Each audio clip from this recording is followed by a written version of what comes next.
silence. I'm alone. Just me and a gentle breeze, listening to the constant lapping of the sea. Alone I sit, and alone I pray, that this did not have to be your grave. I open the box and throw the ashes high, leaving only the breeze to be your guide. I start to sob and cry, as I remember gazing into your deep, deep eyes. Nothing left but memories for me, as I watch your ashes fly out to sea. In the glimpse of the eye, the ashes form your figures, the last goodbye from a lost new child and bride. I regret the day I let you slip away, the late night fight because I refused to see your light. I remember your scream, the purple marks around your bloodshot eyes, as you tried to take her from my side. My little daughter bawled her eyes, but I couldn't let you take my little prize. So you ran off on your own, with nowhere left to go. I knew you would come back, you always do, your long black hair shining blue in the light of the moon. Every time we would argue and fight, I'm sure your eyes lost some of their brilliant blue light, becoming more grey and filled with spite. I could not bear the thought of you not being in my life, so I tried everything I could to make it right. I showered you in expensive gifts and love, but none seemed to bring back the light I loved. I went for professional help, but all it seemed to do was increase my shame. With full in public, you cursed my name. Once again, you ran away.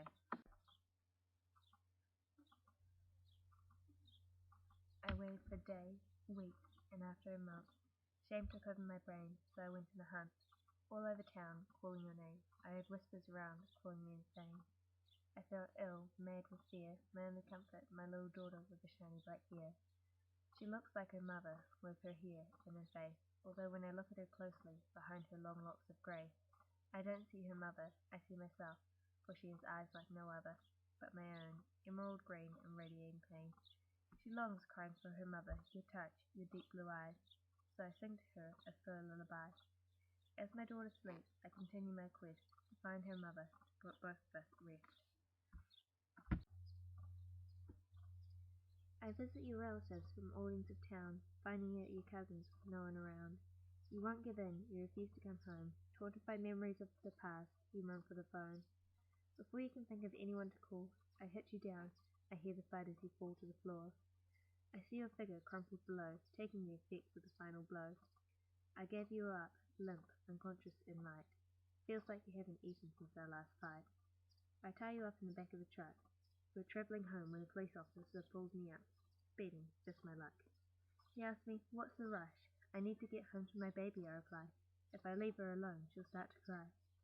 He sighs, I guess I can let it go this time, but if I catch you again, you will get a fine. I continue on my way home, hoping my baby hasn't woken alone. She must be petrified, shrieking at every nighttime groan. My mind is pondering about my daughter when I get a fright. A slight moan comes from the back in the dim light. You have arisen from your sleep, wanting to scream, but can barely manage more than a squeak. We're still far from home, about an hour away. I listen to your struggles, I can tell you're in pain. Yet still I drive on, continuing on my way, enduring your moaning, over and over again. Takes all my self-control not to try to make you stop, to let you know you'll never be unloved, no matter what. Soon you chew through your muffle and start to scream. You're too smart to try reasoning with me. After a while, your screaming makes me feel vile. Sick to the gut, I pull over, spitting acid bile. Out of the corner of my eye, stuck up a tree, I'm sure I see that horrible mother of mine staring down at me. At first it chills me right to the bone, her accusing eyes staring down at me on my own. I realize the irony of this, and laugh at the old witch. I always loathed my mother, you see, her cold dark eyes, always there, glaring, staring at me. It was quite humorous for me, seeing that beast stuck up a tree. This is my chance to be rid of her once and for all. I grabbed my gun and said, prepare to fall. I shoot to take her down with one final blow, as she mysteriously transforms into a large fat crow. Coat black as night, eyes bright as day, a symbol of death, heading my way. It flies down, resting on my path, shrieking its message of death with a mocking laugh. I bat the old crow, threatening her way, but it just darts, wanting to play. I kick it where that horrid crow should be. As my foot passes right through, my eyes have betrayed me. I fall to my knees, brought to my senses by a cold winter breeze. I realize where I am, back at the truck, but you're not there. How? I wasn't gone long. I look around. I retrace my steps, and I see long black hair, standing apart from the snow with an elegant flow. Hair like that doesn't just belong to just anyone. It's you, so pure, just lying there, nothing more. Your white skin cold, still you don't take a single breath. You just lie there. eyes closed, not a hint of life left. A hole in your heart has bled you dead, the only evidence a bullet had led. How could I do this? I was out of my mind. I thought you were my mother. Hate made me blind. I'm stuck. I can't think what to do. Your lifeless body resting there in the dew. I gave you up with such care. As I placed you in the truck, I shed a tear. Seeing you like this is more than I can stand, as I offer you one last kiss on the hand. As I drive us back, I swear to never return here again, for just the memory causes me such pain. I take you inside and place you on the couch. I cover you with a blanket. I don't want our daughter to find out. I return to her, screaming in her cot. I could smell her as soon as I walked in. I knew there was something I forgot. I bathed her, feed her, and put her by the fireplace to bed. I head off myself. My body feels as heavy as lead. As I drift off into a world beyond my own, my sleep is interrupted. I wake in a cold sweat, alone, with the silence disrupted. It's hot in the room, but I feel cold deep inside. As I try to relax, my senses come alive. Fixating on a noise, a soft flickering sound is coming from the nearby lounge. Intrigued, I feel obliged to investigate, and make my way to the door, the room thick with darkness. A single ray of light shines upon the floor. As I gently open the door, it groans and creaks. The noise agitates me. I open it more when I'm taken aback by a bright flickering red and orange light. Surprised by the blaze, I fling the door open wide. I recoil, suffocated by a thick carpet of smoke. Panicked, I lay low on the ground, slowly inching through the haze and choke.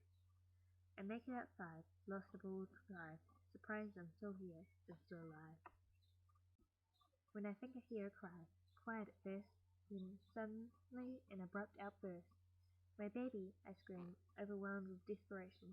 Carelessly ignoring the fire, I run back to where I left her. Tears stream down my face, for all that remains is a few charred planks of wood from the crib and ashes.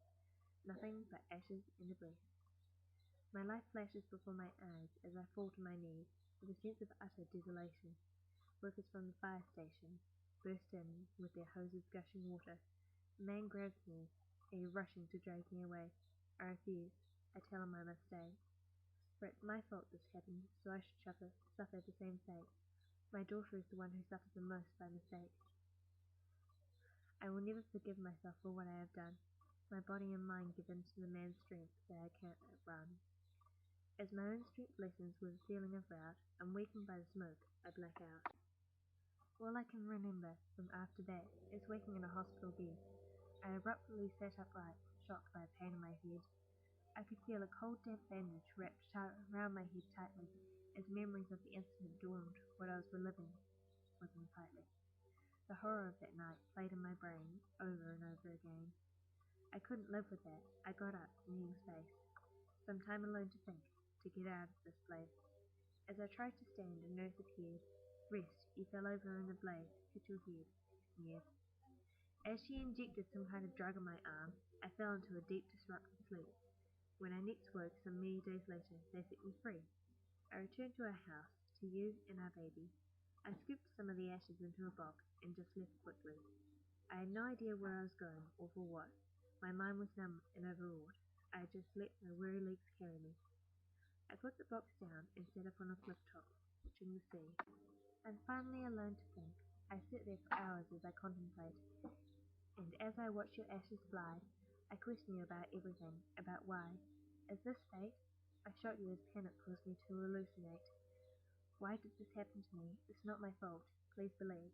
For this, my memories will forever make me breathe. What did I do wrong? I loved you the utmost I could. I want you to understand, none of this was planned. Everything I did, no matter what it seemed, everything was love. You and our daughter will forevermore haunt my dreams. This is my last goodbye to you, my dear. Please listen, I hope you can hear. I loved you before, and will always forevermore. I wish you luck in heaven above. Goodbye to my beautiful love.